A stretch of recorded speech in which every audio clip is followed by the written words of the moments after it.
Je suis Clotilde Dussoulier et vous écoutez l'épisode 252 de Change ma vie, argent et croyances limitantes.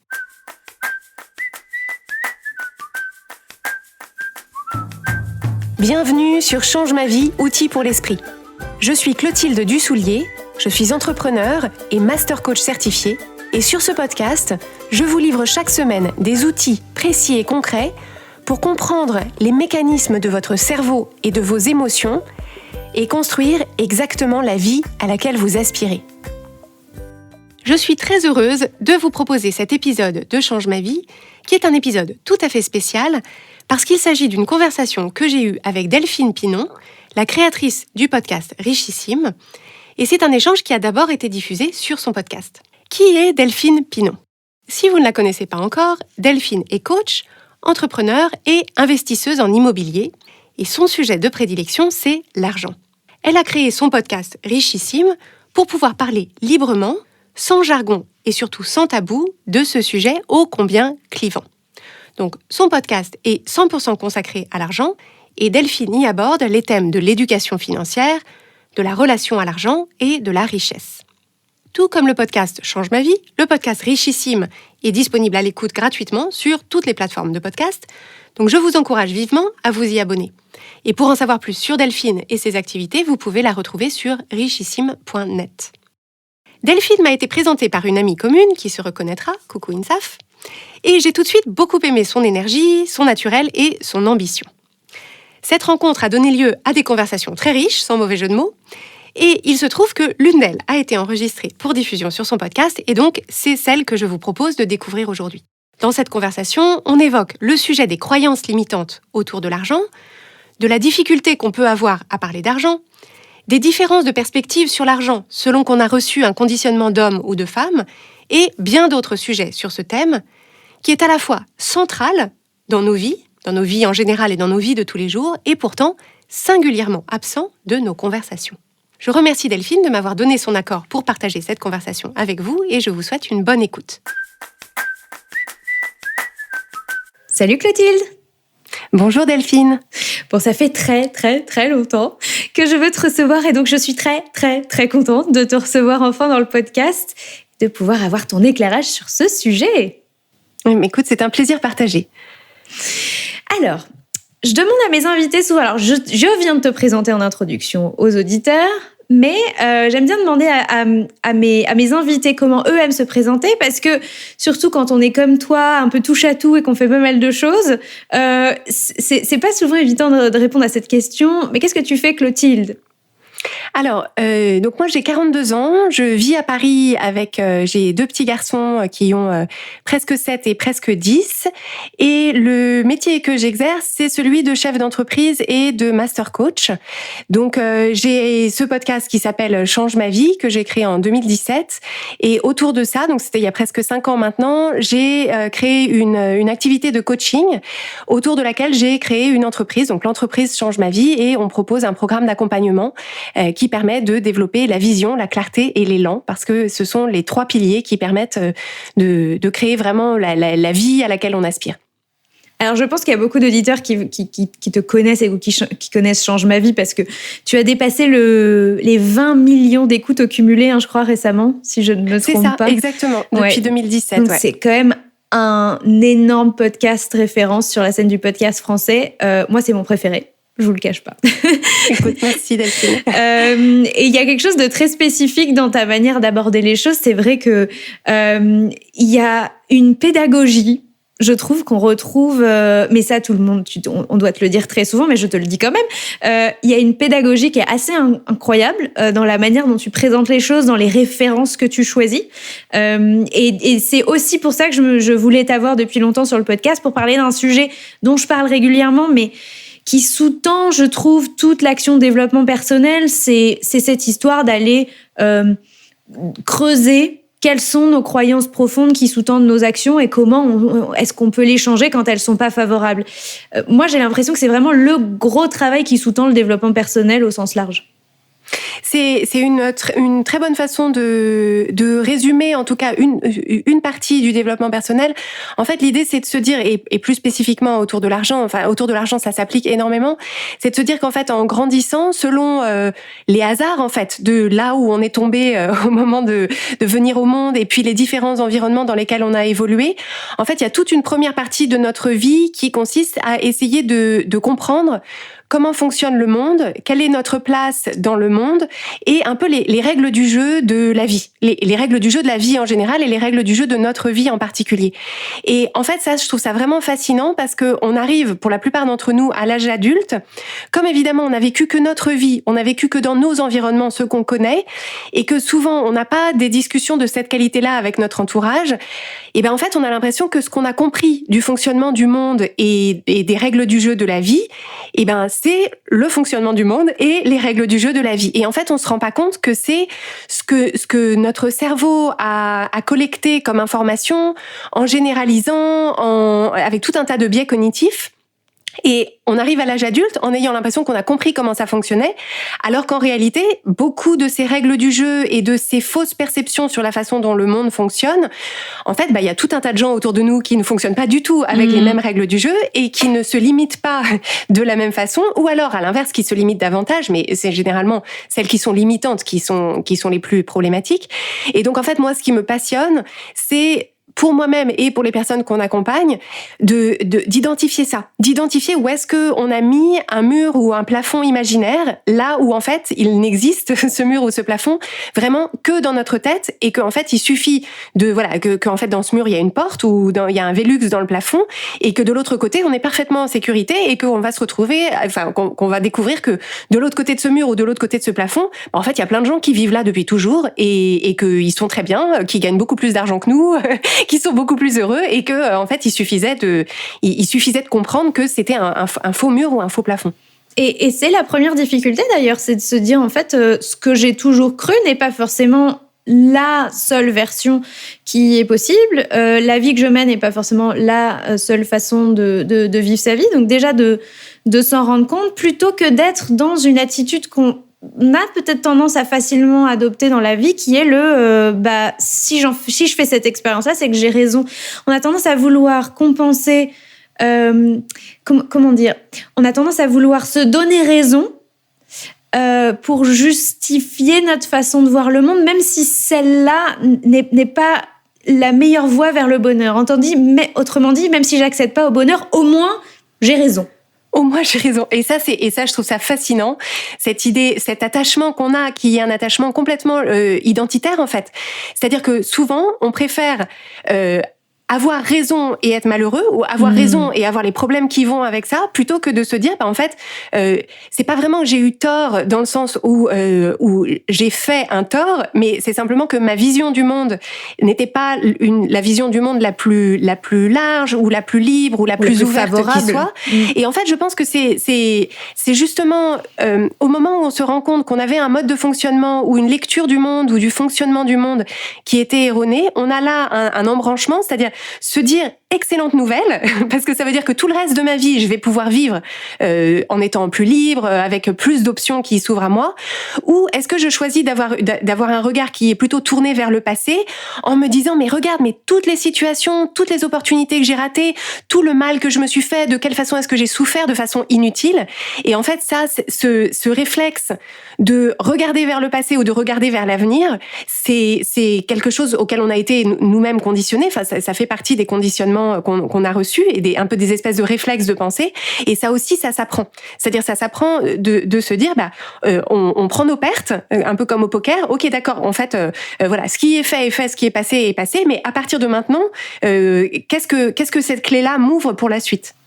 Alors, Clotilde, d'où viens-tu? Du coup, parce qu'on parlait des conditionnements, tu disais effectivement que quand on vient au monde, on vient avec une certaine lecture qui a trait à l'expérience de la vie qu'on a fait, qui est assez unique, somme toute. Toi, dans quel environnement, je dirais, socio-économique, est-ce que tu as grandi? Alors moi, je suis issue d'une lignée d'ingénieurs, donc je suis fille et petite fille d'ingénieurs, et notamment avec beaucoup de fierté, je suis ma mère est ingénieure, ce qui à l'époque où elle a fait ses études était rarissime. Donc je viens d'un environnement extrêmement cartésien, très scientifique, assez intellectuel, c'est-à-dire voilà, mes parents, j'ai grandi sans télévision, l'appartement de mes parents est rempli de livres, beaucoup de BD aussi, mais pas mal de livres, et donc j'ai grandi vraiment dans un monde d'idées en fait. J'ai grandi dans un monde dans lequel voilà, la conversation, l'échange d'idées était très central, et donc moi j'en suis très reconnaissante à mes parents parce que du coup il y avait aussi beaucoup de place pour ma sœur et pour moi pour développer ces idées en fait, pour apprendre à exprimer nos opinions, poser des questions, qu'on nous explique des choses. Enfin voilà, c'est vraiment l'eau dans laquelle on a toujours nagé. Et j'ai aussi reçu cette idée que finalement la réussite elle passait par le monde de l'intellect et des idées, ce qui a eu énormément d'aspects positifs, quelques aspects négatifs dans le sens où on est une famille qui n'a pas de corps, c'est-à-dire que très peu d'activités sportives, physiques, très peu de discussions autour de qu'est-ce qui se passe juste en dessous, enfin en dessous du cou, voilà, c'est dans la matière des esprits, voilà. Et donc voilà, moi c'est ça qu'il a fallu à l'âge adulte que j'apprivoise davantage pour ne pas me vivre juste comme un cerveau, mais aussi comme voilà un cerveau au sein d'un corps plus vaste. Donc mon corps s'est chargé de se porter à mon attention de diverses façons.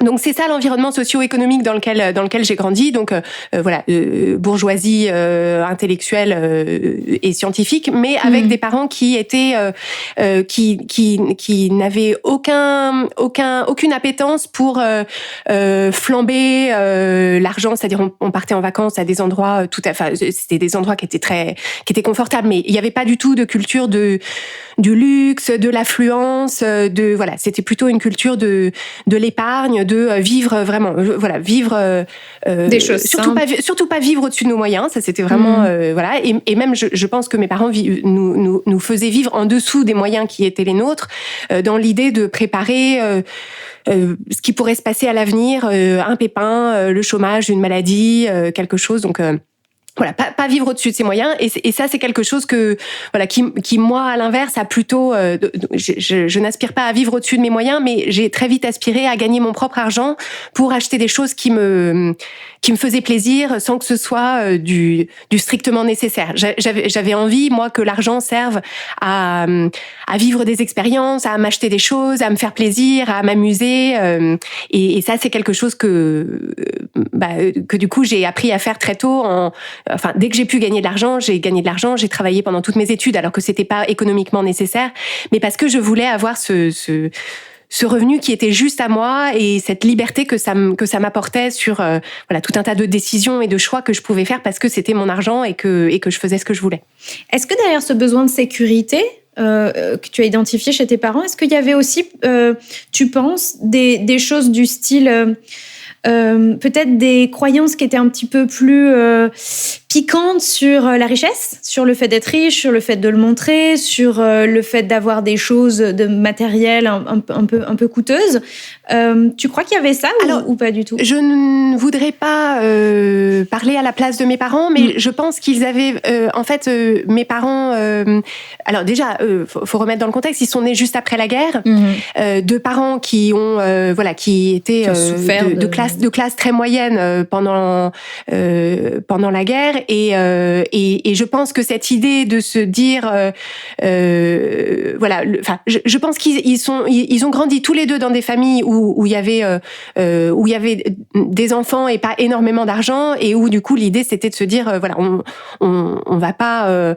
on va pas claquer, on va pas l'argent c'est quelque chose de sérieux, c'est quelque chose de précieux, et en fait finalement je m'aperçois que moi ma perception en tout cas c'était qu'il y avait un peu l'idée, c'était comme si l'argent nous appartenait pas, tu vois, c'était comme si l'argent on le gagne, il nous permet de vivre, mais on peut pas vraiment en jouir, tu vois, l'argent était quelque chose de fonctionnel qui servait à payer la vie, tu vois, mais c'était pas quelque chose de fun, c'était pas quelque chose chose tellement lié au plaisir, même si mon père était très généreux. Je dis au passé parce que il est mort il y a presque 4 ans maintenant. Mon père était très généreux et c'était lui qui pouvait beaucoup plus facilement le week-end nous acheter un petit truc juste parce que ça nous faisait plaisir, nous acheter un souvenir, un petit cadeau, une bande dessinée, tout ça. Voilà. Donc mon père était très généreux, mais il y avait quand même cette idée que faut pas faire n'importe quoi avec l'argent, quoi. Et d'ailleurs, tu parlais de fun et je t'entendais dire dans une interview que j'ai écoutée de toi que l'argent a toujours été quelque chose de ludique. Pour toi, tu disais d'ailleurs tout à l'heure que tu as toujours voulu assez rapidement gagner ton propre argent pour faire tes propres expériences, pour peut-être ajouter justement un peu de ces plaisirs-là. Alors visiblement, enfance très heureuse, c'est pas la question, mais en tout cas, tu t'es dit, voilà, j'ai envie d'ajouter ce petit truc-là à ma vie avec mon propre argent. Comment ça s'est manifesté d'ailleurs, ce côté ludique? Parce qu'il y a des gens, quand on leur dit jouer, que l'argent c'est fun, ça leur, tu vois, ça fait partie de ces choses. Il y a certaines personnes, ça peut vraiment crisper de se dire que il y a quelque chose de ludique et de fun autour de l'argent. Alors, moi, j'adhère. Mais... Alors, en fait, moi, je trouve que quand on discute d'argent, je trouve qu'il y a toujours une précision à apporter, c'est que c'est une forme de luxe d'avoir, enfin, on appelle ça un privilège, de ne jamais avoir connu, enfin, un privilège dont moi je bénéficie, que je n'ai jamais connu de situation de pauvreté, je n'ai jamais connu de situation dans laquelle je n'étais pas sûre d'avoir assez pour manger, assez pour vivre, assez pour m'habiller, assez pour me loger. Ça, j'ai jamais connu ça. Et les personnes qui ont connu ça, en fait, ça représente une forme de traumatisme, en fait, notamment pour le système nerveux. Et en fait, je pense que des personnes qui n'ont jamais connu la pauvreté ou une vraie incertitude financière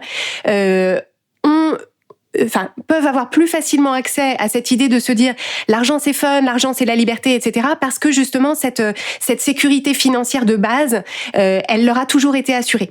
Alors pour les personnes qui ont vécu soit dans leur enfance, soit dans leurs années étudiantes, soit plus tard des situations de pauvreté ou de presque pauvre, de vraie précarité, c'est pas une condamnation, mais ce que ça signifie, c'est qu'il y a un travail à faire simplement de réinternalisation de la sécurité financière et de la sécurité matérielle avant de pouvoir accéder à l'idée de fun ou de plaisir ou de jouir de son argent. Et on peut pas mélanger les choses. C'est un peu comme quelqu'un qui a une maladie chronique de lui dire mais vas-y, lâche-toi, sens-toi bien dans ton corps et tout. D'accord, mais enfin quand on est malade, il y a des gradations et donc je veux m'assurer qu'on ne donne pas d'injonction à jouir de son argent à des personnes qui dans l'échelle qu'ils doivent remonter, il y a des échelons intermédiaires. Mais d'ailleurs, puisqu'on va sur ce sujet-là, et ça faisait partie des questions que je voulais te poser, il y a un certain nombre de croyances limitantes autour de la pauvreté qui sont liées à une sorte de fatalisme, en fait. Et j'ai connu la pauvreté et ce sera toujours ma situation, où ma famille a toujours été modeste et mon horizon est celui-ci aussi. Il y a une plus grande difficulté quand on a connu la précarité ou la pauvreté à avoir un horizon qui est différent de ça. Moi, j'ai l'impression que c'est plus difficile quand on vient d'un horizon de pauvreté que quand on vient d'un milieu plutôt famille moyenne, à se dire je vais viser plus haut. Tu vois ? Oui, tout à fait. Et en fait, ça, c'est vraiment quelque chose qu'on retrouve à toutes les couches de la société. C'est-à-dire que à toutes les couches de la société, de la société ou en tout cas de l'aisance, dans les gradations d'aisance financière et de sécurité financière, c'est qu'en fait, comme c'est un tabou, comme on parle pas d'argent, comme on parle pas de sa situation financière, et que les personnes qui ont réussi, généralement, sont assez évasives sur comment est-ce qu'elles ont réussi, qu'est-ce qu'elles font de leur argent, comment est-ce qu'elles l'investissent, comment fonctionne l'argent, et ben en fait, on a accès que au mode de pensée en lien avec l'argent des personnes de notre milieu et de notre entourage. Et donc, je pense que des personnes comme toi, et nous au sein de notre programme de coaching, on apporte aussi beaucoup d'outils autour de ça qui peuvent permettre justement de fluidifier la parole autour de ça et de détabouiser ce sujet. C'est extrêmement important justement pour cette mobilité financière qui consiste à dire, en fait, moi, j'étais là où tu en es à une certaine époque de ma vie, et voilà ce que j'ai fait concrètement. Voilà à quoi ça a ressemblé. Voilà les croyances limitantes qu'il a fallu que je dépasse. Voilà les compétences qu'il a fallu que je développe, etc. Et donc, en fait, pour moi, un des facteurs qui maintiennent certaines personnes dans la pauvreté, c'est justement le manque d'exemples auxquels se référer. C'est-à-dire qu'elles voient des gens qui peut-être, ces personnes-là voient des gens qui sont nés dans une famille sans problème financier, et donc elles peuvent pas s'identifier. Ou alors des stars à la télé qui sont dans une autre sphère, etc. Et donc, en fait, on a tous et toutes besoin d'avoir des points de référence et d'identification qui sont un petit peu au-dessus. Et c'est vrai également pour des personnes qui n'ont pas de problème financier, mais par exemple, je suis abonnée à un certain nombre de magazines, ou quand je suis en vacances, j'achète des magazines de gestion de patrimoine, d'entrepreneuriat, tout ça. Et par exemple, chaque année, j'achète le magazine qui fait le classement des, je sais plus si c'est les 100 ou les 500 plus grandes fortunes de France. C'est des fortunes entrepreneuriales.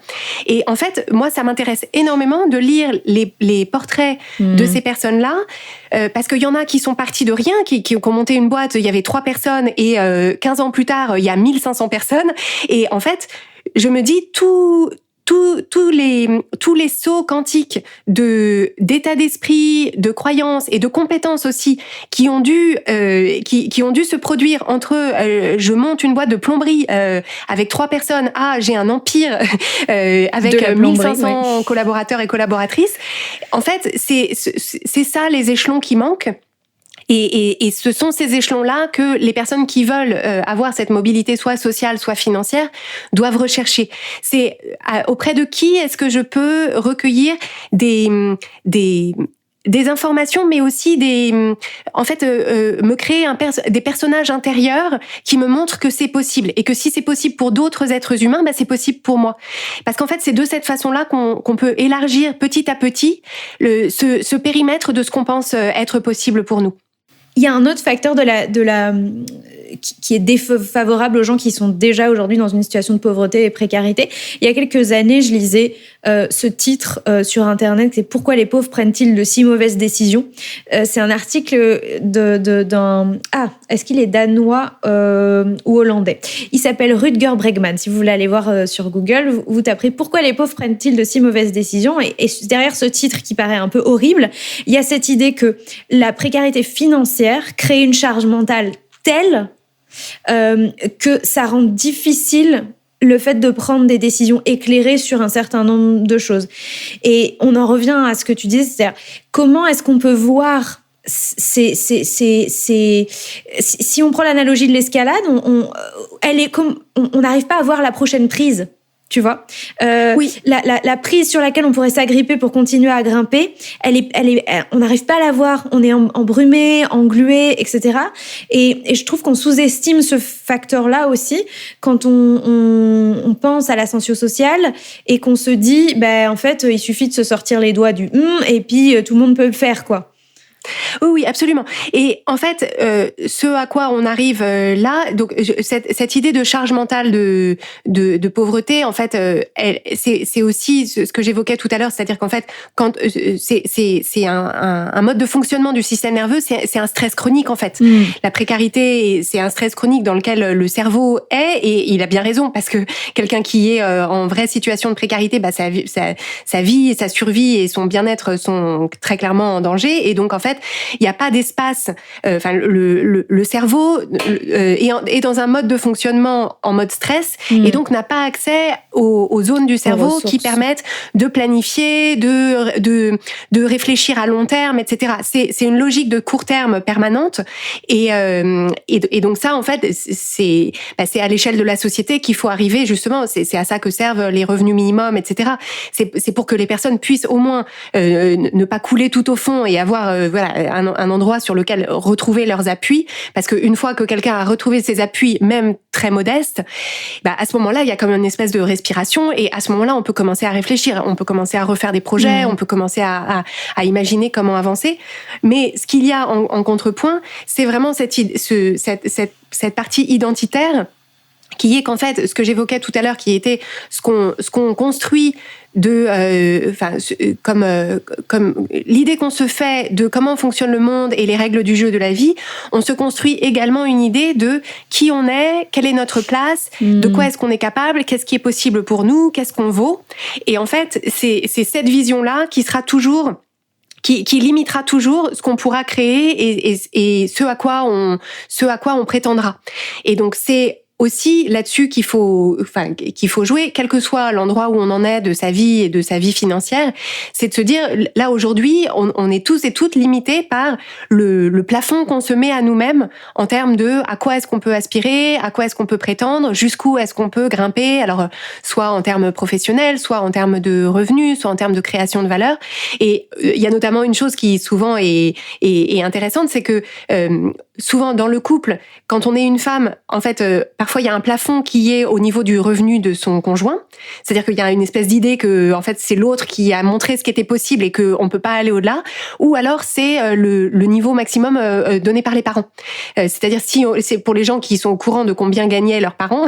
Moi, il m'est arrivé de coacher des personnes dont en fait le plafond de rémunération c'était le salaire de leur père, et que en fait l'idée de gagner plus que leur père, avec peut-être un travail qui était plus plaisir, plus passion, etc. En fait, ça faisait comme une espèce de dissonance cognitive, genre c'est pas possible, c'est pas possible, c'est pas juste, c'est pas bien, et donc la personne trouvait toujours des façons de passer à côté de la promotion, de pas demander l'augmentation, de pas avancer dans un certain sens, parce qu'en fait c'était la limite de l'acceptable.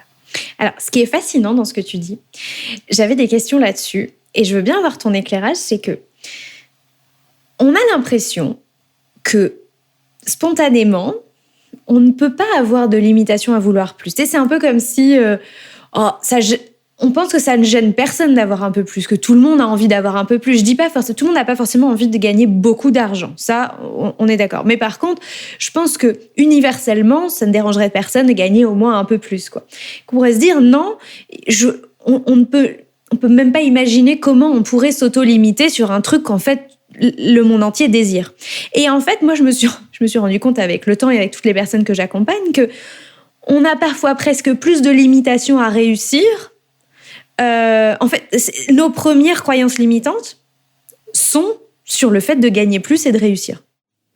Ouais, c'est tout à fait juste, et c'est vrai que ça paraît. On se dit mais pourquoi se limiter? Mais en fait, c'est parce que en fait, on est bien conscient que tout ce qu'on peut désirer vient avec, c'est-à-dire il y a un versant sud et un versant nord, et en fait, on est tous et toutes à un endroit où en fait on a l'impression de maximiser les bénéfices et de minimiser le coût ou les risques.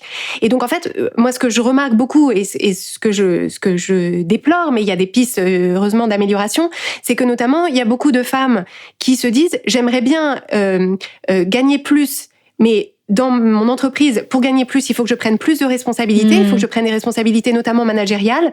Et en fait, je vois bien que si je m'engage dans cette voie-là, en fait, tout ce que ça va me coûter en termes de stress, en termes de pression, en termes d'heures passées au bureau, en termes de manque de flexibilité, etc.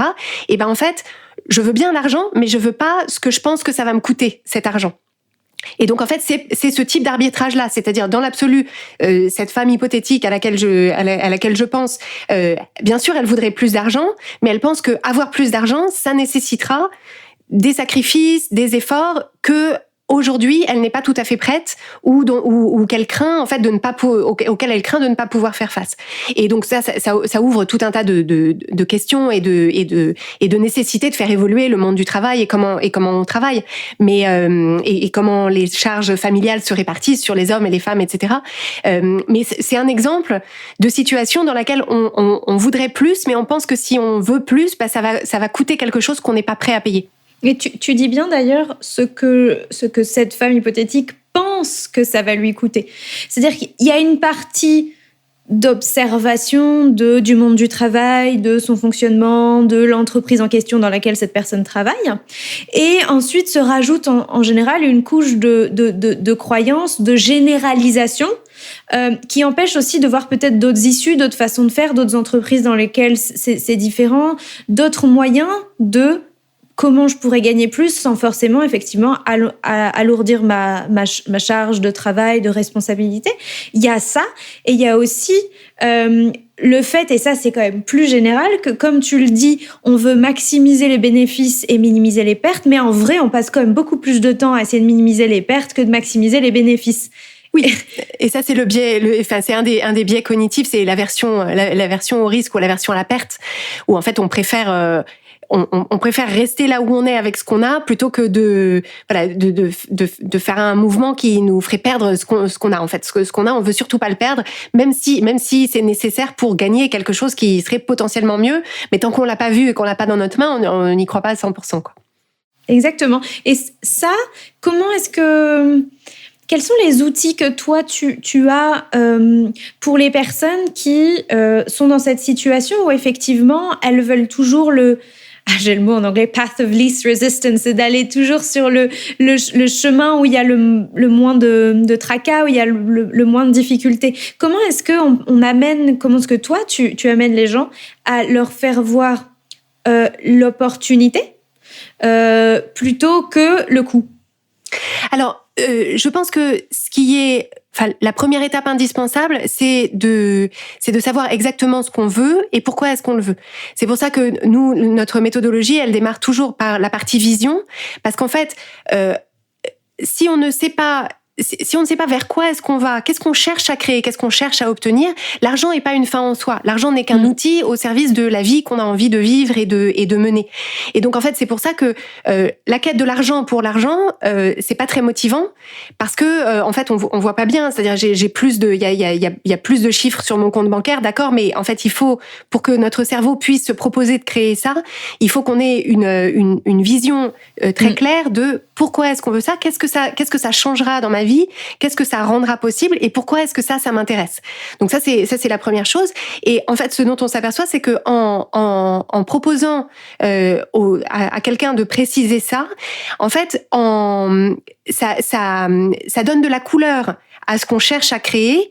Et en fait, quand on est en mouvement vers quelque chose plutôt qu'en fuite d'autre chose, c'est-à-dire l'énergie du vers plutôt que l'énergie de fuir autre chose, donne énormément d'élan et énormément de motivation. Et donc en fait, par exemple, quelqu'un qui veut une augmentation ou qui veut augmenter ses tarifs ou qui veut lancer une activité ou développer son activité, etc.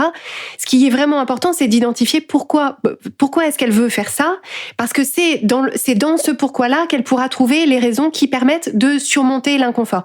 Personne ne veut traverser de l'inconfort ou des difficultés sans avoir une bonne raison. Enfin, je veux dire, tant mieux d'ailleurs, parce que c'est ça qui nous garde en vie tous les jours. Et donc, en fait, il faut identifier cette bonne raison. Et parfois, il n'y a pas de bonne raison. Et c'est pour ça qu'on est resté sur le seuil et qu'on s'est pas lancé. C'est parce qu'en fait, la bonne raison, c'était parce que mon père trouve que ce serait une bonne idée, parce que tous mes amis le font, parce que sinon, on va penser que c'est la loose et que je stagne. Et ça, c'est pas des suffisamment bonnes raisons.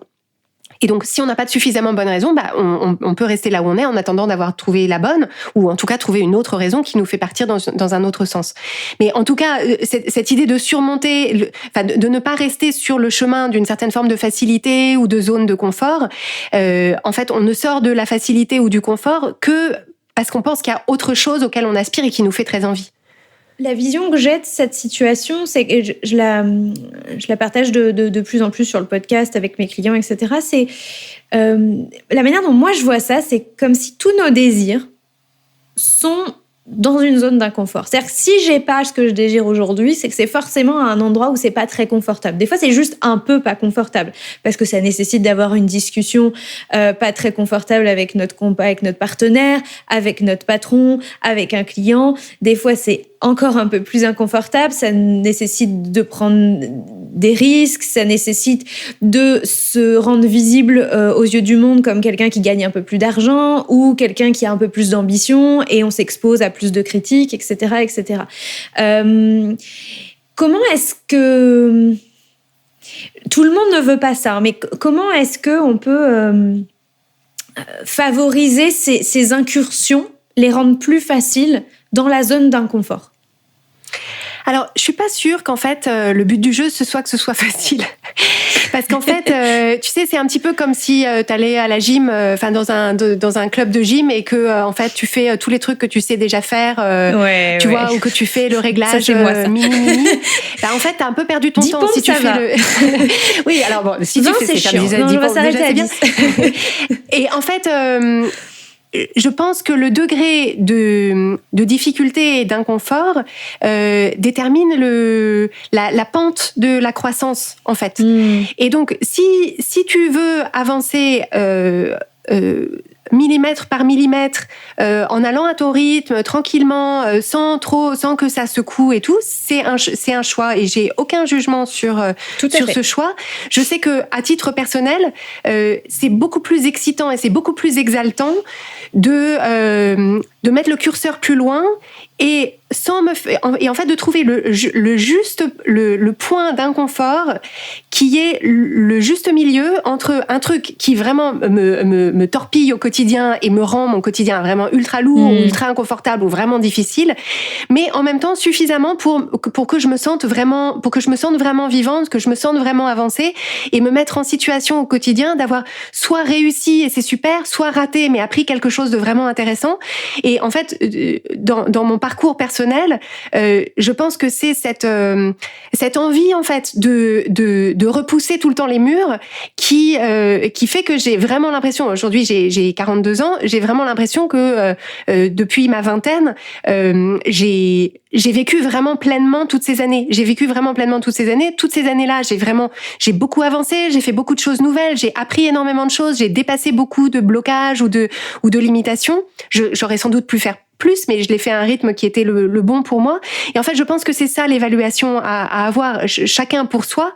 C'est quel est le degré d'inconfort qui va créer la pente de croissance qui fera que à la fin de l'année, la personne pourra se retourner en se disant bah voilà, je suis pas passée à côté, j'ai pas juste attendu que ça se passe, j'ai mis ce temps à profit d'une façon qui m'a permis de me sentir vraiment vivante ou vivant. Et à mon sens, c'est ça l'ingrédient majeur pour créer une vie qui soit à la fois épanouie et accomplie. C'est de pas trop de pas trop rester en mode cruise control, tu vois. Je sais plus comment on dit, le régulateur de vitesse là, tu sais, sur les voitures où genre tu sais, une fois que t'as la vitesse, genre c'est bon, hop, tranquille, voilà. Mais on s'endort au volant, quoi. Donc c'est pas recommandé d'ailleurs. Et donc en fait, moi je trouve que c'est ce rythme-là qui est bon à trouver. Et parfois on va trop vite et du coup on travaille trop ou on se grille ou on se crame. Donc ça c'est too much et il faut entendre ces signaux-là pour réajuster le curseur de vitesse. Mais essayer que ce soit facile, je pense pas que ce soit le secret d'une vie pleinement vécue. Ah, j'adore ce discours. Merci. Alors, je voulais rentrer dans une autre croyance limitante qui va un peu faire le lien avec ce qu'on se disait tout à l'heure aussi, parce que j'ai essayé d'en isoler certaines qui sont très récurrentes, fréquentes, et j'imagine que toi, tu les rencontres aussi avec les personnes que tu accompagnes. On parlait des limitations, des plafonds de verre qu'on se donne. Une des raisons aussi au plafond de verre qu'on se donne, c'est parce que on a... Pas tous, mais on est nombreux sur Terre à avoir un codage du style le gentil pauvre et le méchant riche. Le méchant riche ou le riche qui est un peu superficiel, le riche qui se préoccupe pas des autres, le riche qui fait son beurre sur le dos de quelqu'un, etc. Et avec cette idée que si moi, je grandis dans ma richesse, dans l'abondance, je vais être cette personne-là. J'ai tellement de personnes dans les gens que j'accompagne qui ne mettent pas le doigt sur ces croyances-là jusqu'à ce qu'elles cherchent à obtenir une trajectoire de croissance dont on vient de parler. Et là, on a ah oui, mais en fait, je veux pas acheter des sacs à main, moi. Louis Vuitton, mais je leur dis, mais personne ne t'oblige à acheter des sacs à main Louis Vuitton. Oui, mais toutes les personnes que je connais qui ont plus d'argent achètent des sacs à main Louis Vuitton. avec cette idée, et puis quand bien même on s'achèterait des sacs à main Louis Vuitton, ça veut absolument pas dire qu'on est quelqu'un de superficiel, mais il y a beaucoup de croyances de ce type-là, qu'on va être une mauvaise personne, ou une personne moins intéressante, moins agréable à côtoyer, qu'on va devenir un peu peste, ou peut-être quelque chose comme ça pour les femmes, parce qu'on va gagner de l'argent. C'est quelque chose auquel tu as eu accès aussi? Alors, je pense que c'est tout à fait vrai, et qu'on a... je pense qu'il y a je connais pas toutes les cultures autour de l'argent dans le monde, évidemment, mais qu'il y a non, mais je trouve ça fascinant.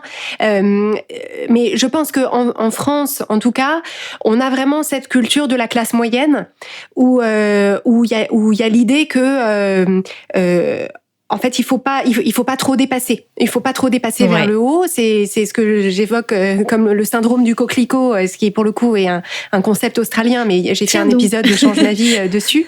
Et donc en fait, il y a l'idée. Ouais, non, faut pas dépasser en haut, mais faut pas avoir l'air trop intelligent non plus. Faut pas la avoir moyennitude. Voilà, la moyennitude. Alors c'est très rassurant, hein, parce que si on est dans le gros du peloton, bah du coup on se dit on est en sécurité dans la masse. Mais c'est vrai qu'il y a beaucoup cette idée qu'il y a certaines que assez régulièrement le discours dans les médias ou dans la presse ou dans les conversations désigne les riches comme étant les méchants. Et en fait, l'idée, moi, ce que je crois fondamentalement, c'est qu'en fait, l'argent ne rend pas les gens ni quand on n'en a pas, ça rend bon, et quand on en a, ça rend méchant ou mauvais ou égoïste.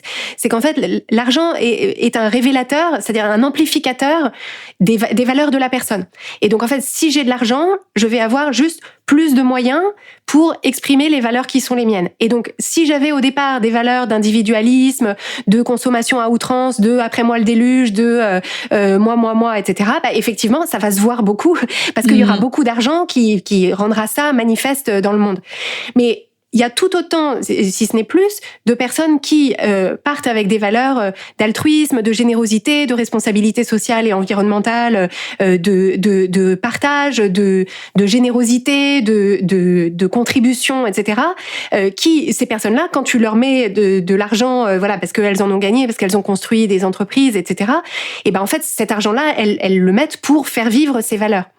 Et en fait, la difficulté, c'est que quand des personnes qui ont des valeurs justement d'altruisme et de générosité s'empêchent de s'enrichir parce qu'elles se disent je veux pas que ça fasse de moi quelqu'un d'égoïste qui ne fera plus le bien dans le monde, et ben elles laissent l'argent partir entre les mains des gens qui juste ont eu le courage ou l'audace de demander, de construire, d'avancer, et peut-être pas au service des meilleures valeurs selon peut-être ta grille de lecture ou la mienne. Et donc moi, à titre personnel, dans ma façon de gagner de l'argent au sein de l'entreprise Change ma vie pour mon équipe, etc. L'idée, moi, je le vois à mon échelle.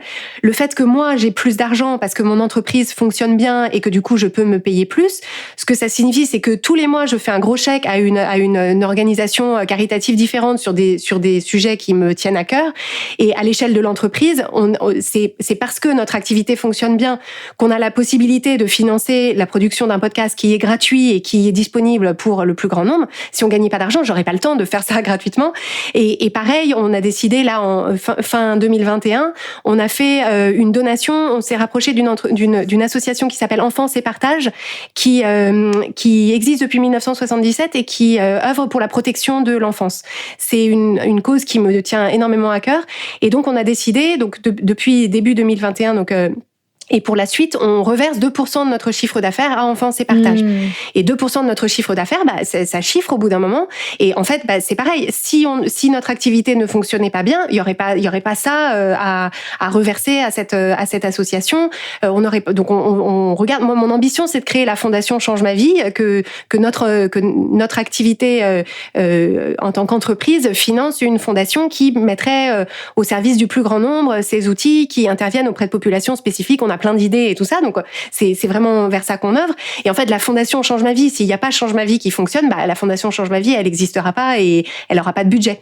Et en fait, je trouve que c'est vraiment important de mettre en avant et de chercher en fait des exemples de personnes qui font ça et qui sont animées par ces valeurs-là, et de vérifier qu'il n'y a pas derrière le cynisme, parce que parfois, il peut y avoir le côté ah oui, alors ils redonnent, mais ça fait combien et qu'est-ce qu'ils en font et pourquoi c'est pas plus et est-ce que c'est pour redorer leur image, est-ce que etc. Et en fait, c'est intéressant de voir parce que même dans les initiatives de générosité, tu vois, quand on pense à des gens qui redonnent énormément de leur argent, on scrute un peu, on regarde, mais alors, est-ce que c'est pour faire bien? Est-ce que c'est pour se racheter une bonne conscience, etc. Quand Kylian Mbappé fait des dons extraordinaires, on est toujours là, oui, mais lui, c'est facile.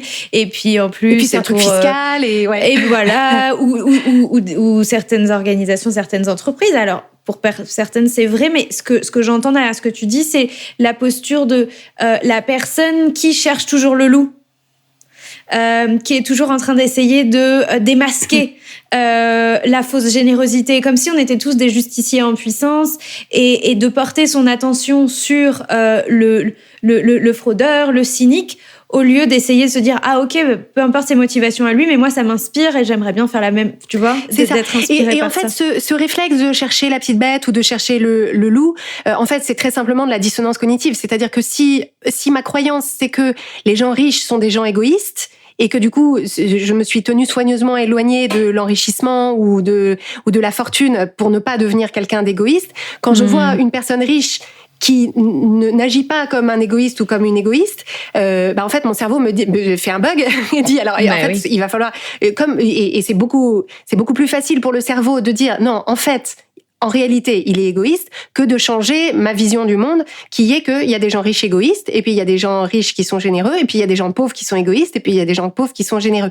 C'est pas l'argent qui fait la générosité ou l'égoïsme des gens, c'est qui ils étaient au départ, pour toute une variété de raisons, et l'argent n'a fait que amplifier le rôle qu'il joue dans le monde. Et donc moi, mon souhait pour moi-même, pour les gens que j'aime et pour les gens qu'on accompagne, c'est de me dire comme on est les bons, on est les gentils, on est ceux qui avons des bonnes valeurs, et donc il faut que nous on crée de la valeur pour gagner de l'argent, pour que cet argent-là il serve à acheter des trucs auprès d'entreprises responsables, acheter dans les magasins bio qui font des trucs en vrac plutôt que des trucs avec des emballages individuels, tout en plastique, tout ça. Donc en fait c'est se dire, si je pense que moi j'ai la capacité de faire des choix qui font avancer le monde dans ce que moi j'appelle le bon sens, et il faut que j'ai de l'argent en fait pour appuyer ça, parce que sans argent j'ai pas de pouvoir. Et en fait c'est ça.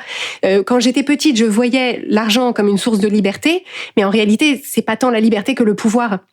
Et je préfère que le pouvoir soit entre les mains des personnes qui vont en faire quelque chose de bien, de responsable, d'altruiste et qui fait avancer le monde dans le bon sens.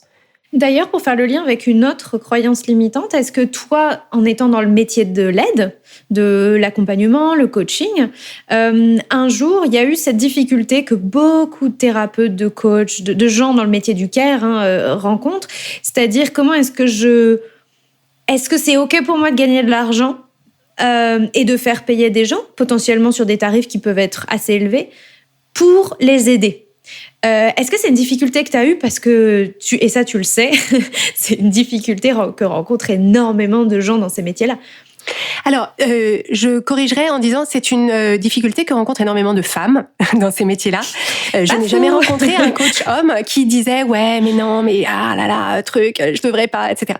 Donc moi ma réponse elle est double. La première réponse c'est que pour moi c'est l'argent qu'on reçoit en échange de ces services ne rétribue pas ma valeur en tant que personne, mais rétribue la valeur que je crée ou que j'aide la personne à créer par le biais de mon expertise, de mes connaissances, de la qualité de ce que j'apporte. Et donc ça, moi, depuis que je suis à mon compte depuis 2005, Et donc voilà, j'ai eu dans les premiers temps la question de voilà, qu'est-ce que je vaux et qu'est-ce que je facture pour mes services. Et en fait, je me suis vite rendu compte, c'est pas ce que moi je vaux, moi Clotilde en tant que personne, c'est la prestation, qu'est-ce qu'elle crée comme valeur pour la personne en face, et comment est-ce qu'on peut se mettre d'accord sur une valeur chiffrée, sur un montant chiffré qui correspond à cette valeur. Donc déjà, il y a l'idée que s'il y a eu création de valeur, il faut qu'il y ait rétribution, parce que la création de valeur correspond à une rétribution monétaire.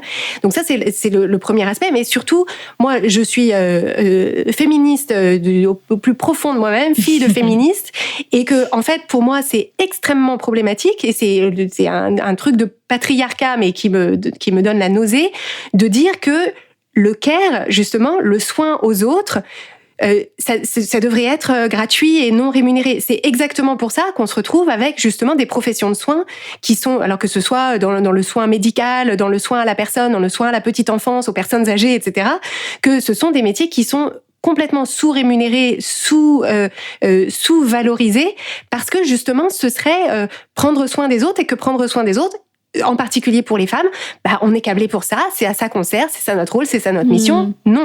Non, c'est pas notre mission, c'est le rôle qu'on nous a donné, mais c'est du travail, et c'est pas parce que c'est du travail, voilà, c'est mignon les petits enfants et tout ça. Ouais, mais il suffit. Moi, j'ai 2 enfants, je sais le boulot que ça représente, je sais à quel point c'est difficile physiquement, psychologiquement, émotionnellement, et donc c'est pas parce que ça aide quelqu'un en face. Je veux dire, quand on vend une voiture à quelqu'un, ça aide la personne d'avoir une voiture. Donc voilà. Et pour autant, la voiture, elle est pas gratuite. Donc en fait, et pour moi, cette discussion autour de oui, mais j'aide et donc je devrais aider gratuitement, c'est un héritage patriarcal qui est profondément anti-droit des femmes, et donc je suis en opposition totale avec cette façon de voir les choses. Ce à quoi les gens qui ont cette difficulté-là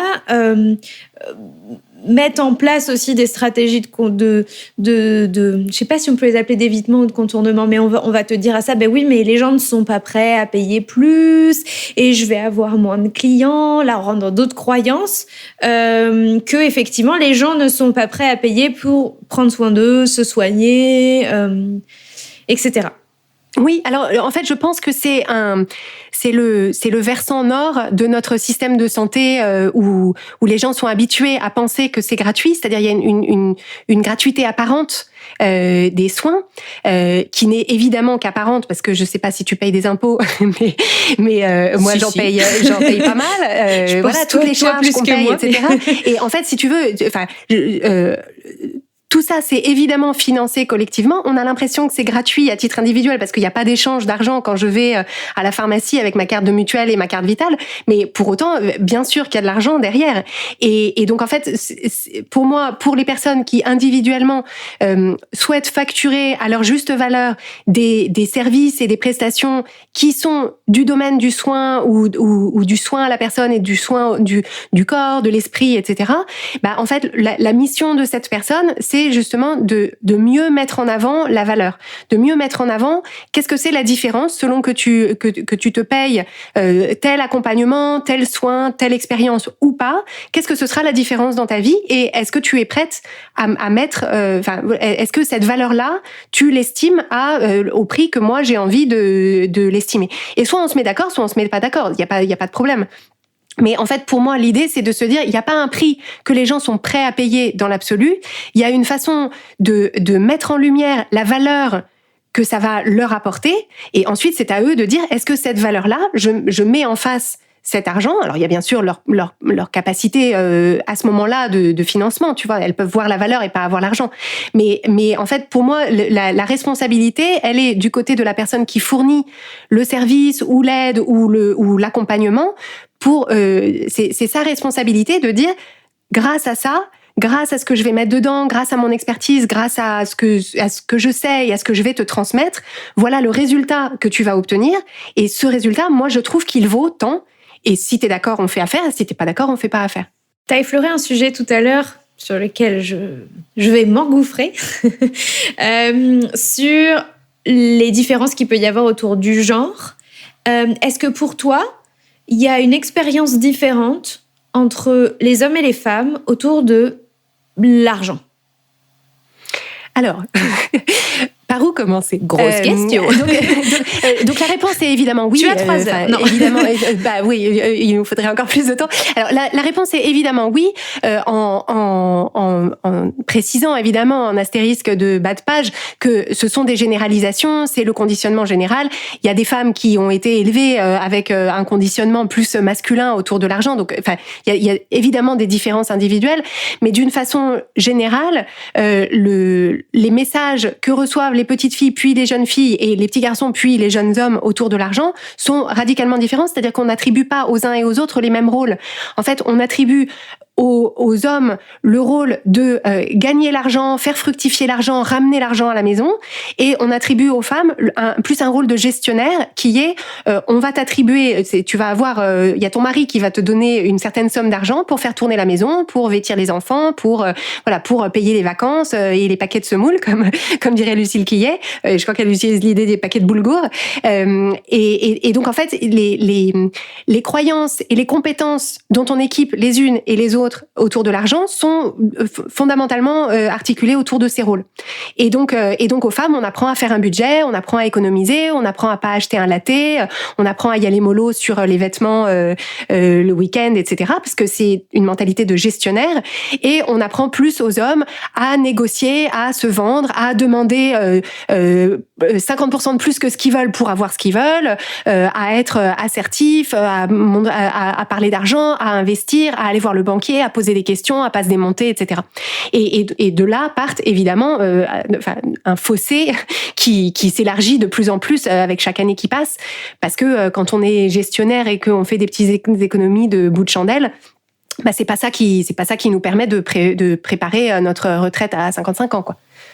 Tu disais dans une interview, je t'ai entendu dire qu'effectivement les femmes on leur a dit, ou elles ont délégué leur pouvoir. Elles ont délégué leur pouvoir de décision pour définir la valeur depuis qu'elles sont petites. C'est les autres qui me disent si je suis intelligente ou pas, si je suis belle ou pas, si mes prestations sont bonnes ou pas, si mon tarif il est juste ou pas, si ce que j'ai acheté ou consommé et si j'ai bien fait la cuisine ou pas, etc. Comment ça se traduit autour des finances personnelles. Alors, moi, ce que tu dis, je le constate. C'est vrai que les femmes sont plus gestionnaires de responsables de budget et les hommes de l'investissement et des grandes décisions financières de la famille dans les couples hétérosexuels.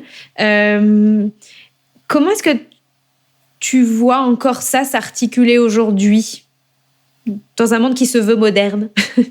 Alors, je veux juste ajouter un tout petit truc qui me paraît, une distinction qui me paraît fondamentale, c'est qu'en fait, on ne s'enrichit pas en faisant des économies, on s'enrichit en gagnant plus d'argent.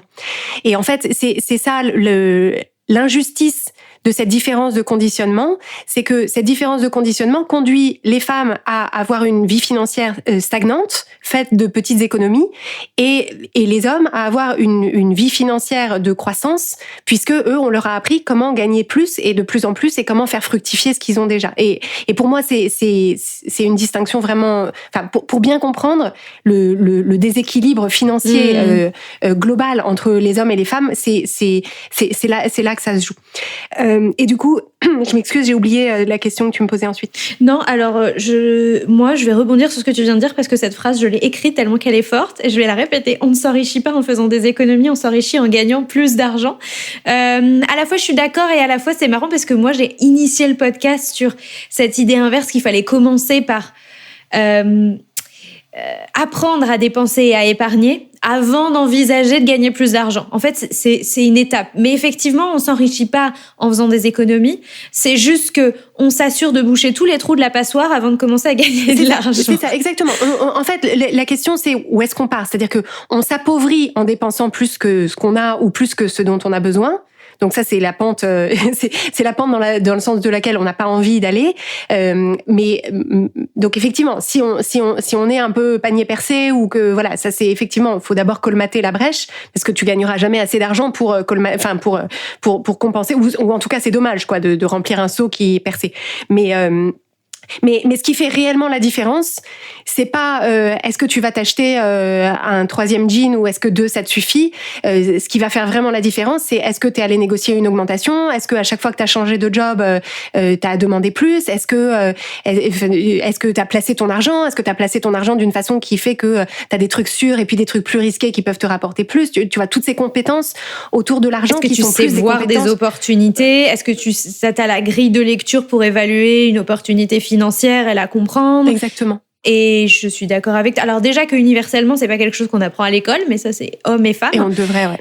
On devrait évidemment, parce que du coup, ça compenserait peut-être les transmissions naturelles qui se font familialement et qui ont peut-être effectivement tendance à se porter plus sur les garçons apprendront ça et les femmes un petit peu moins, ou elles apprendront autre chose. C'est pas personne ne dit toi t'apprends ça et toi ma petite fille t'apprendra pas ça, surtout pas, mais autre chose en fait. C'est souvent d'ailleurs c'est des transmissions assez inconscientes, mais par contre ma fille, il faudrait que tu puisses gérer un budget, ça c'est important. Et puis pendant que tu fais ça, en fait, tu fais pas autre chose, t'apprends pas autre chose, c'est-à-dire à savoir placer ton argent et le faire fructifier, quoi. Oui, c'est ça. Et c'est en fait des petites réactions inconscientes, c'est-à-dire que le même comportement chez une petite fille ou chez un petit garçon, les adultes vont généralement avoir un commentaire qui est différent selon que c'est une fille ou un garçon. Tu vois les mêmes 5 francs, tu vois, je date un peu, les mêmes 5 francs dépensés pour acheter le même objet dans la même boutique, peut-être que l'adulte va dire à la petite fille, ah bah tu t'es fait plaisir, truc, et au petit garçon on va dire, ah bah c'est bien, tu sais, voilà, tu sais ce que tu veux, t'es allé le chercher, tu vois, et en fait, c'est la somme de ces petites réactions, de ces petites différences qui envoient des signaux différents selon qu'on est un petit garçon, qu'on grandit comme un petit garçon ou comme une petite fille. Et pareil avec, tu vois, mais bon, après il y a de vraies différences effectivement dans ce qu'on récompense comme comportement dans l'entreprise venant d'un homme ou venant d'une femme. Exactement les mêmes propos dits sur le même ton dans le même contexte, selon que t'es une femme ou que t'es un homme, ça va pas être perçu de la même façon et ça va être plus ou moins bien perçu, plus ou moins récompensé et plus ou moins suivi d'effet. Mais c'est vrai que même adulte, toute proportion gardée, un homme qui dépenserait son argent pour se faire un petit peu plaisir, bah, c'est un bon vivant. Et une femme qui ferait ça, comment on pourrait la qualifier, mais elle flambe, c'est une écervelée, voilà. C'est une irresponsable. Ah ouais, tu vas pas avec le dos de la cuillère. Mais oui, il y a cette question d'irresponsabilité. Je force le trait, bien sûr, mais il y a un côté, tu sais, les femmes doivent être protégées d'elles-mêmes, tu vois, parce que si on les laisse faire le samedi après-midi, tu sais, c'est le cliché dans les séries et tout, tu vois, elle revient avec on la voit plus tellement elle a des sacs, tu vois. Et en fait, c'est quand tu commences à regarder, c'est partout. Heureusement, c'est pas dans le cerveau de tout le monde, mais c'est un peu en filigrane quand même partout. Et moi, je crois fondamentalement que cette liberté-là, elle se regagne avant tout à l'intérieur. En fait, c'est quand chaque individu, homme ou femme, se met à questionner pourquoi est-ce que je réagis comme ça, et si c'était un homme, est-ce que je réagirais pareil, ou si c'était une femme, est-ce que je réagirais pareil. En fait, c'est édifiant quand on commence à s'interroger là-dessus.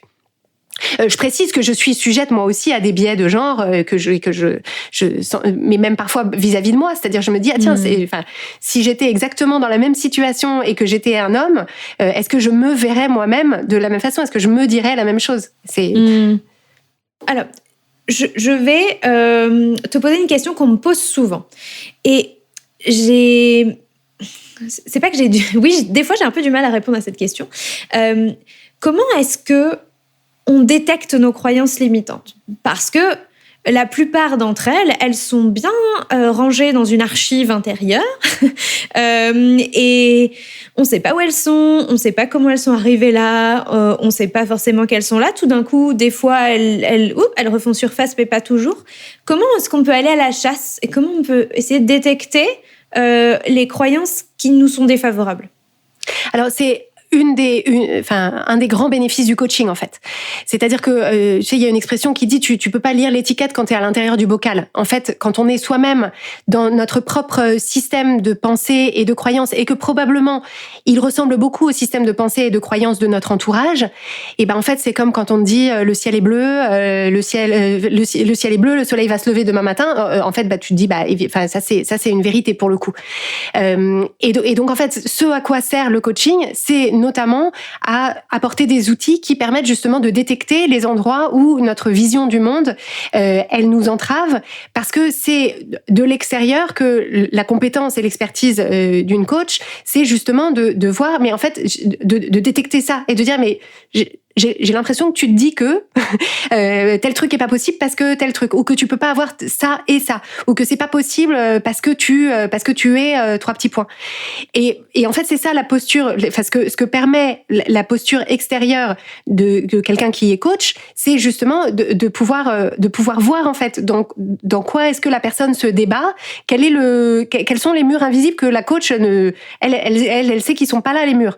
Et donc en fait, c'est énormément autour de ça que se construit une démarche de coaching, en fait. C'est d'être constamment en train de questionner qu'est-ce qui fait que tu rencontres cette difficulté, ou que tu n'arrives pas à faire tel truc, ou que tu butes tout le temps contre la même difficulté. C'est probablement il y a un morceau de ton système de croyances qui là est vétuste, et si tu veux pouvoir dépasser cet obstacle-là ou cette difficulté-là, il va falloir nous dynamiter cette affaire. Et un des plus gros outils du coach, d'ailleurs, c'est le questionnement, tu viens d'en parler. Et c'est un sujet qui revient souvent dans tes épisodes de podcast, parce que la faculté qu'on peut avoir alors déjà à s'auto-questionner, je sais que tu le mets beaucoup en avant. C'est un outil que tu utilises en tant que coach, ça oui, avec le regard extérieur du coach, mais l'auto-questionnement, c'est quelque chose, il me semble, tu me dis si je me trompe, c'est quelque chose que tu apprends à tes clients et clientes. Oui, en fait, le programme de coaching qu'on propose, qui s'appelle Change ma vie, mode d'emploi, il est organisé autour de différentes thématiques qui permettent de faire un tour à 360 degrés des différents domaines de notre vie. Donc, que ce soit notre vie personnelle, les relations aux autres, la vie professionnelle, le rapport à l'argent, le rapport au corps, le rapport aux émotions. Donc, on aborde comme ça différentes thématiques de vie. Et en fait, l'idée, c'est, dans chacune de ces thématiques, de pouvoir identifier à la fois la vision de ce qu'on veut, donc c'est-à-dire qu'est-ce que je veux moi dans cette pièce de mon appartement de vie, qu'est-ce que je veux vivre, qu'est-ce que je veux créer, et ensuite l'idée c'est de se dire c'est en chemin vers ça que on va identifier les obstacles, et à chaque fois qu'on rencontre un obstacle, c'est une bonne nouvelle, parce que c'est l'occasion de se questionner sur quel est cet obstacle? Pourquoi est-ce que je me prends les pieds là-dedans? Et c'est là qu'on a justement qu'on équipe nos clients et nos clientes de cette compétence qui consiste à se poser les bonnes questions. Parce qu'en fait, la plupart des gens se posent 1 milliard de questions, mais ce sont toutes des mauvaises questions qui ont des présupposés négatifs sur eux, sur leurs valeurs, sur là où ils en sont, sur ce dont ils sont capables, et auxquels du coup on ne peut avoir que des mauvaises réponses. C'est pourquoi est-ce que ça tombe toujours sur moi? Pourquoi est-ce qu'il peut jamais vider de la vaisselle? Pourquoi est-ce que mes enfants sont moins intelligents que les autres? Donc en fait, c'est que des mauvaises questions. Et donc nous, notre mission, c'est une des grandes compétences qu'on transmet à travers ce programme, c'est la capacité à poser des questions qui sont comme, tu sais, un espèce de levier que tu mets sous le gros rocher qui est au milieu de ton passage là. Une bonne question, c'est un levier. En fait, si tu le mets au bon endroit et que t'appuies, ça demande pas beaucoup d'efforts, et bloom, tu vois, l'espèce de gros rocher, il va rouler plus loin. Et en fait, ce dont on s'aperçoit, c'est que pour pouvoir efficacement identifier ces croyances limitantes et les déboulonner avec des bonnes questions, il faut nécessairement être en mouvement vers quelque chose. En fait, on ne résout pas ces problèmes-là dans le surplace, parce qu'en fait, dans le surplace, on est entouré de tous les vestiges, de tous les vieux modes de pensée qu'on a eu depuis toujours, et on ne sait pas par où commencer. Alors qu'en fait, quand on se met en route, qu'est-ce qui se passe? On rencontre à chaque étape des obstacles, et en fait, ce sont les seuls obstacles qui soient intéressants à dépasser, parce que c'est les seuls qui nous empêchent d'avancer. Donc, tous les vieux qu'on a laissés au point de départ, c'est pas la peine de s'y intéresser. On ne surmonte que les obstacles qui se présentent en chemin vers là où on a envie d'aller. Moi, ce que je fais, c'est que j'encourage les personnes que j'accompagne à jamais s'arrêter à ça c'est de la procrastination, ça c'est syndrome de l'imposteur, ou de ne pas s'arrêter à une espèce d'étiquette chapeau qui va labelliser son émotion ou sa difficulté, et qui finalement va empêcher d'aller regarder derrière et plus loin en fait. Qu'est-ce que veut dire cette peur ? Qu'est-ce que veut dire la procrastination ? Qu'est-ce que ça veut dire ? Quelle est là où les croyances qui puent qui sont derrière ? Et parce que voilà, on a tendance à s'arrêter à une espèce de diagnostic. Ah bah super, j'ai lu 3 bouquins de développement personnel, je sais que ça c'est le syndrome de l'imposteur. Bam, je m'arrête. Ah, qu'est-ce que je fais de cette information ? Je sais pas. Ouais, c'est ça, tout à fait. Et on revient à cette histoire d'identité en fait. Je pense qu'il faut se méfier de toutes les façons dont on se définit, d'une façon un peu péremptoire, un peu figée et un peu voilà, parce que ça va nécessairement scléroser les choses pour avancer. Et en fait, moi, je suis évidemment ma première cliente. Et en fait, moi, je me sens très en mouvement identitaire. C'est-à-dire, je vois bien que je suis pas la même personne que en 2017 quand j'ai démarré mon podcast, que avant quand j'étais auteur culinaire, que avant quand j'étais ingénieure en informatique, que avant quand j'étais étudiante, etc. Je suis vraiment quelqu'un de différent. Et en fait, ça m'enthousiasme en fait, cette idée d'être en perpétuel devenir, de devenir et pour moi, plutôt dans le sens de me départir de choses qui me font peur, de choses que je pense qui sont pas possibles pour moi, de choses que je pense qui sont pas géniales chez moi. Donc, voilà, d'aller vers quelque chose qui soit plus, dans lequel je sois vraiment, en fait, c'est toujours une quête de liberté, en fait, de liberté et de pouvoir sur ma propre vie.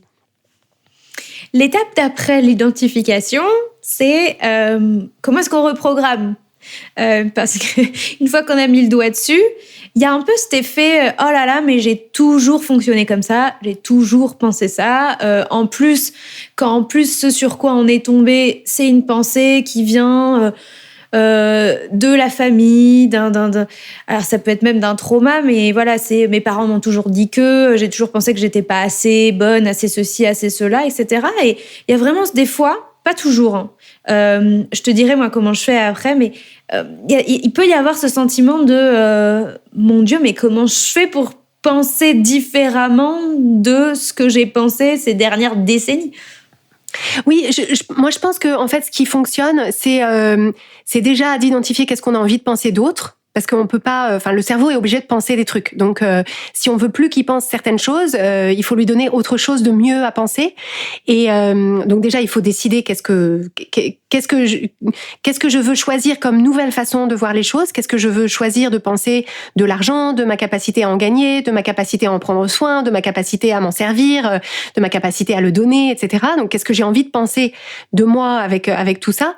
Et ensuite, l'idée, ce qui ancre une nouvelle croyance, c'est d'agir en lien avec cette croyance. C'est-à-dire si je veux penser de moi que je suis quelqu'un qui sait dépenser mon argent à bon escient, et ben qu'est-ce qu'il faut que je fasse ? Il faut que je réfléchisse à que fait une personne qui sait dépenser son argent de façon intentionnelle et à bon escient. Qu'est-ce que je ferais si j'étais cette personne-là, si je croyais ça de moi, et ensuite d'adopter ce comportement-là. Parce qu'en fait, quand on adopte ce comportement-là qui correspond à cette nouvelle identité ou à ces nouvelles croyances, c'est ça qui ancre en fait de façon très concrète sur le plan neurologique, ça ancre des nouveaux chemins de pensée qui font une espèce de boucle de feedback au cerveau, et on s'observe soi-même en train d'être comme ça, et peu à peu, à force de répétition, en fait on devient quelqu'un qui. Et c'est exactement la même chose à tous les moments d'apprentissage de notre vie où avant on savait pas nager, donc on se disait je sais pas nager, et puis d'un coup on apprend à nager, et à chaque fois qu'on nage on devient quelqu'un qui sait, qui a intégré que il sait nager, et d'un coup on devient un nageur. Mais c'est en nageant quoi. Avec la difficulté que il faut pas non plus, j'imagine, se créer une nouvelle croyance qui apparaîtrait un petit peu comme un cheveu sur la soupe, du style ok, je suis, je crois en tout cas, et j'ai peut-être des preuves de ça, que je suis nulle pour gérer mon argent. Je vais pas tout d'un coup sortir du chapeau, je suis super bonne pour gérer mon argent. Tu vois, c'est cette comment tu passes de l'un à l'autre, sachant que t'avais des preuves très claires que tu savais pas gérer ton argent. Peut-être que tu avais des preuves que tu savais un peu le gérer, mais que tu les vois pas. mais peut-être qu'il n'y a pas du tout de preuves que... alors, tu peux chercher des preuves que tu es capable. Ouais, c'est ça. En fait, là, on a un outil merveilleux qui est notre imagination, le pouvoir d'imagination du cerveau, c'est extraordinaire. Et en fait, l'idée, c'est de se dire, à partir du moment où il existe des êtres humains quelque part qui savent gérer leur argent, je peux au moins me représenter... Enfin, déjà, je peux commencer par préciser qu'est-ce que je veux dire par là. Qu'est-ce que ça veut dire pour moi, bien gérer mon argent.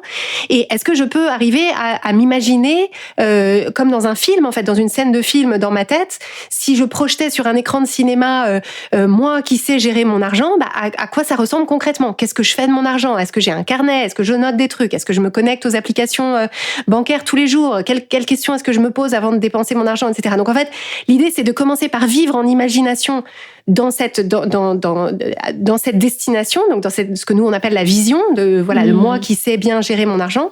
Et ensuite l'idée c'est au lieu donc c'est de nourrir cette vision là et donc ça permet au quotidien déjà d'étirer comme un peu un élastique notre croyance de ça, parce qu'en fait on s'est vu suffisamment de fois en imagination être cette personne-là, donc on commence déjà à se familiariser avec cette idée-là.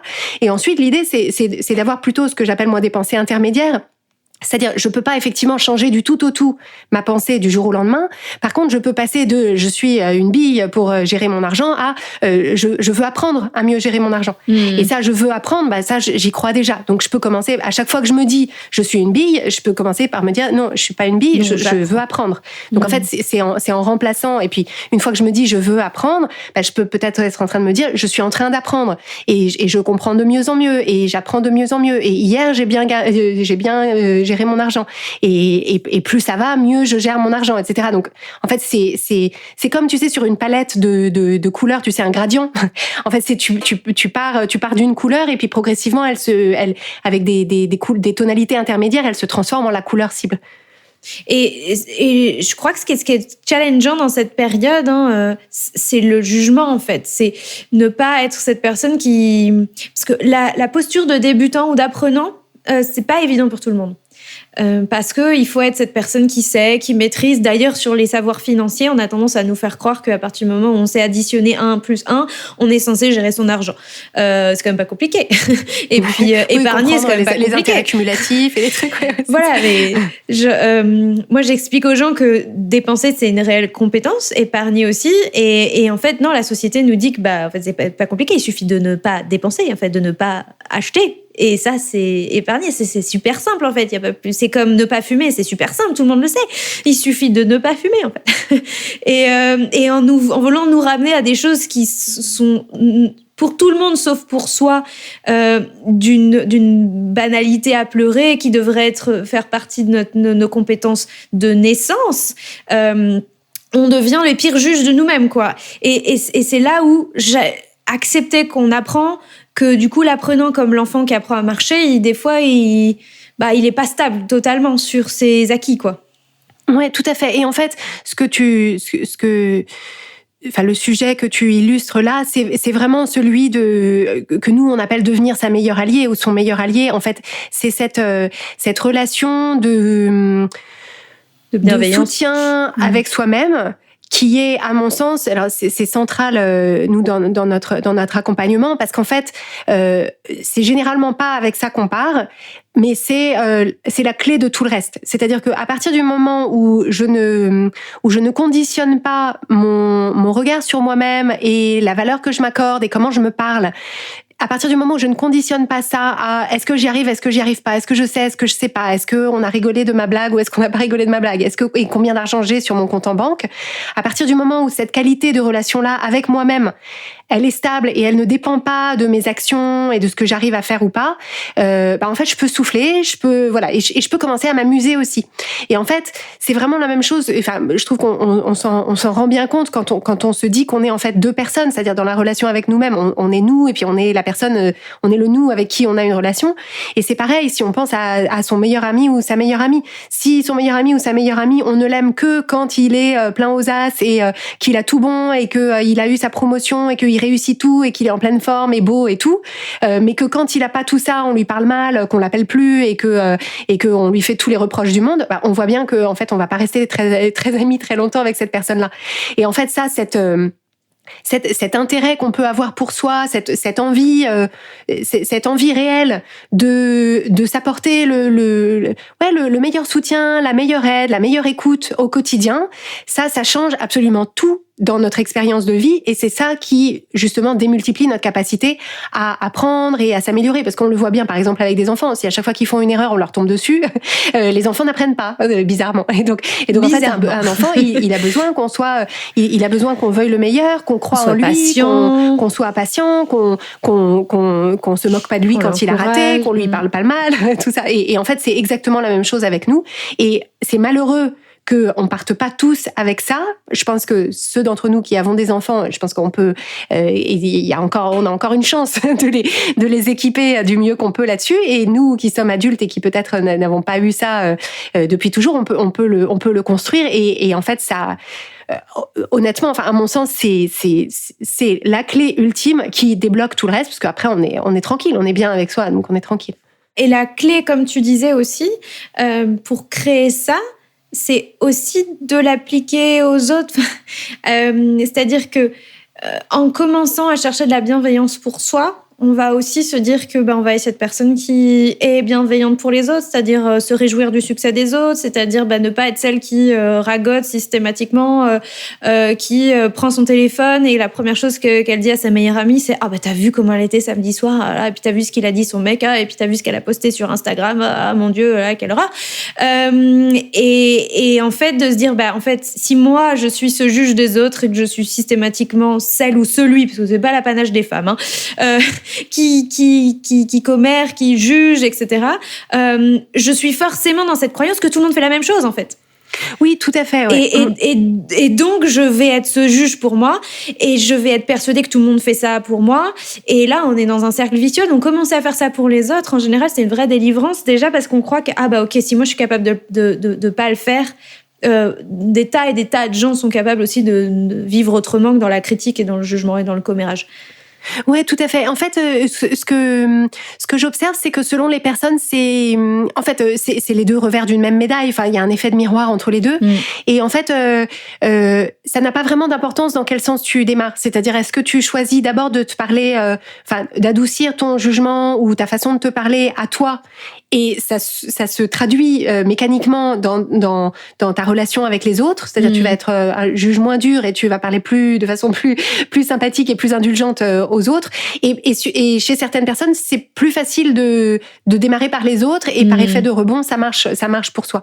Donc en fait, là, ça fait partie de ces situations dans lesquelles commençons par ce qui est le plus facile, le fruit qui est le plus à portée de main, et ça marche dans les deux sens. Parce qu'en fait, en réalité, quand on juge les autres très durement, c'est toujours le reflet du fait qu'on se juge soi. Et c'est pour ça que ça me gêne beaucoup quand les gens, quand il y a des critiques du développement personnel ou du coaching comme étant quelque chose de très individualiste, que c'est moi, du nombrilisme, etc. Parce qu'en fait, en réalité, comme si c'était un luxe d'être bien avec soi, c'est pas du tout un luxe, et une société n'est bien collectivement que si chaque individu est bien d'abord avec lui. Parce qu'en fait, on voit bien quand on est bien avec soi, qu'on est bien avec qui on est, qu'on est tranquille dans ce qu'on vaut et dans nos forces et dans nos faiblesses, en fait, on est beaucoup plus disponible pour les autres, on est beaucoup plus, on est beaucoup plus prompt à les aider, à les encourager, etc. Et donc, ça démarre vraiment par là, et c'est tout sauf nombriliste ou égoïste. En fait, le bénéfice, il se voit immédiatement dans l'entourage. Concernant l'argent, à titre personnel, toi, quelle est la croyance peut-être qu'il y a eu là-dedans la plus dure te concernant, tu vois, récemment, sur laquelle tu as travaillé, peut-être même que tu as travaillé avec quelqu'un et tu t'es fait accompagner sur ce sujet-là? Alors, moi, je suis effectivement, je suis depuis assez longtemps maintenant coachée en continu, parce qu'en fait, pour moi, je parlais tout à l'heure de cette idée de pente de croissance, et là, pour le coup, c'est un énorme accélérateur de croissance, et en fait, moi, j'adore ça. Enfin, c'est vraiment, je trouve ça passionnant, et ça facilite tellement ma vie que je ne voudrais pas m'en passer. Sur le plan de l'argent, je pense qu'en fait, ce que j'essaye d'améliorer ces derniers temps, c'est en fait ma capacité à être en charge de plus d'argent. C'est en fait, j'ai un peu l'idée que voilà, l'argent à la fois personnellement et l'argent de mon entreprise, le niveau actuel de ce que j'ai, je sais le gérer, je sais quoi en faire, je sais comment le mettre à profit, l'investir, etc. Mais en fait, je sais aussi que tant que je me dis que je ne saurais pas quoi faire du niveau supérieur pour mettre à profit plus à titre personnel ou à titre professionnel, en fait ça limitera, ça limite de fait ma capacité à gagner, à ce que mon entreprise gagne plus d'argent et moi aussi. Et donc en fait c'est vraiment c'est là-dessus que je travaille. C'est vraiment cette idée de me dire voilà si je change ma vie fait x10 en termes de chiffre d'affaires, de taille, etc. À quoi ça ressemble exactement, comment est-ce qu'on s'organise, quelle est la valeur qu'on crée, qu'est-ce que ça nous permet de créer, d'apporter, donc et en fait c'est à mon sens c'est une de ces choses qui quand on évoquait tout à l'heure les environnements dans lesquels on a évolué qui nous donnent justement ces clés, c'est qu'en fait je sais que il y a des familles d'entrepreneurs, il y a des familles dans lesquelles moi de père en fils, de père en fille on est ingénieur et il y a des familles dans lesquelles de père en fille on est entrepreneur. J'ai dit ingénieur, je sais plus ce que j'ai dit. Oui. De père en fille ingénieur et ensuite entrepreneur. Merci. Et je sais aussi que dans ces familles-là, du coup, les conversations à table, ce dont on parle le dimanche midi ou quand on va se balader, etc., c'est des histoires d'entrepreneurs, c'est des histoires de comment on gère, comment on grandit, comment on fidélise une équipe, comment on fidélise, etc. Et en fait, ça, c'est des choses. Moi, j'ai pas vraiment d'exemple dans mon entourage naturel. Mon mari est entrepreneur et donc ça m'aide beaucoup parce qu'on peut échanger. Donc voilà, lui, c'est un point important pour moi pour avoir ces échanges. Mais du coup, il a fallu que moi, je me constitue un réseau et des contacts de personnes qui sont à un développement de leur entreprise plus avancé pour voir à quoi ça ressemble pour elles, qu'est-ce qu'elles ont choisi de faire, quels sont les challenges qui viennent avec ces parties-là, ces stades-là, etc. Parce qu'en fait, on ne peut pas être ce qu'on ne voit pas. En fait, on ne peut pas devenir quelque chose où on ne sait même pas à quoi ça ressemble et en quoi ça consiste. Et donc donc en fait plus que quelque chose autour de l'argent, moi c'est quelque chose autour de des compétences des compétences entrepreneuriales, des compétences de croissance d'une entreprise. Alors, j'ai une dernière question pour toi, Clotilde, que je pose à tous mes invités et tu vas la reconnaître parce que je te l'ai piquée et tu l'as pas piquée, mais je te l'ai empruntée des 11 questions de Tim Ferriss. 11, d'accord. C'est ça? Oui. Ou 7 ou 11, je sais plus, ouais. 11. Quel est l'achat de moins de 100 € qui t'a le plus impacté récemment? Alors, je réfléchis. Et d'ailleurs, pendant que tu réfléchis, j'ai un de mes invités qui m'a dit « Mais c'est marrant que tu utilises le mot impact parce que tu aurais utilisé le mot plaisir et j'aurais pas donné la même définition et tu aurais utilisé encore un autre mot. C'est vrai. J'aurais pas dit la même chose. Donc, mais j'aime bien parce que les gens peuvent se projeter sur OK, qu'est-ce qui est d'un coût relativement abordable et qui peut avoir ce pouvoir de pas de changer la vie en soi, mais de continuer de faire une petite inflexion de sa trajectoire ou nous faire grandir un peu. En fait, je pense que ce que j'ai envie de te donner une sorte de non-réponse, c'est qu'en fait, je m'aperçois là en me creusant la tête que en réalité, je m'achète pas grand-chose. Et en fait, je pense que c'est quelque chose qu'on peut dire qui va avec le fait d'avoir une certaine aisance financière. C'est qu'en fait, si on peut grosso modo s'offrir, à peu près n'importe quoi. Après, je voyage pas en jet, mais je veux dire, voilà, j'ai des moyens financiers aujourd'hui qui me permettent grosso modo de m'acheter un peu n'importe quoi que je pourrais vouloir. En fait, il y a pas grand chose que je veux.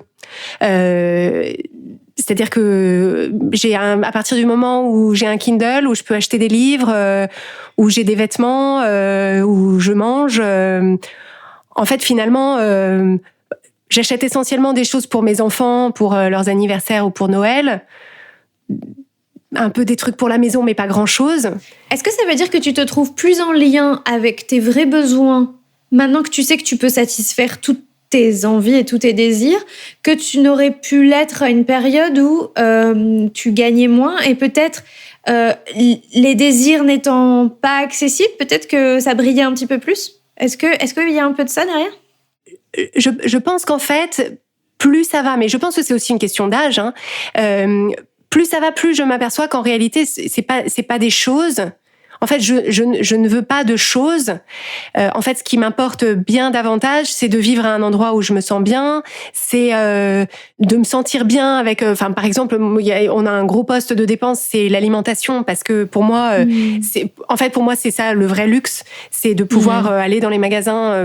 J'habite à Montmartre, donc les magasins, les commerces de bouche sont assez chers.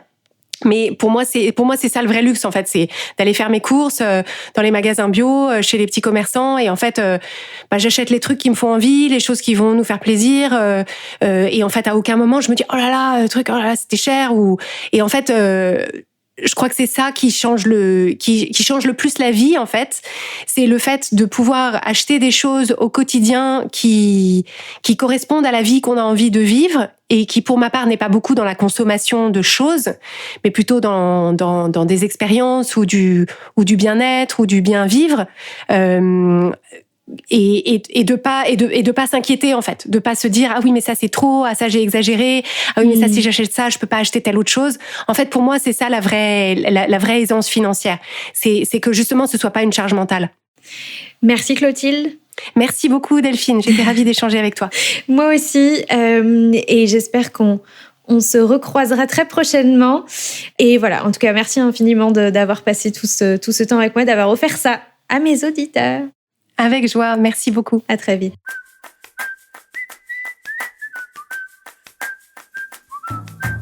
Merci d'avoir écouté cette conversation jusqu'ici. J'espère qu'elle a ouvert pour vous des pistes de réflexion pour questionner vos propres modes de pensée et vos croyances en lien avec l'argent. Si vous voulez aller plus loin, sachez que dans notre programme de coaching Change ma vie mode d'emploi, on consacre une thématique entière à votre vie financière et votre rapport à l'argent. On vous met en main des outils concrets pour vous aider à faire le point sur votre rapport actuel à l'argent, comment vous le vivez, comment vous le gérez, comment vous l'utilisez. Et on vous accompagne pour faire évoluer ce que vous avez envie de faire évoluer, pour que votre argent puisse être mis au service de la vie extraordinaire que vous voulez vivre. Nous allons prochainement rouvrir les portes du programme Change ma vie mode d'emploi. Donc si vous voulez nous rejoindre à cette occasion, je vous donne rendez-vous sur la page changemavie.com/coaching pour vous inscrire sur la liste d'attente.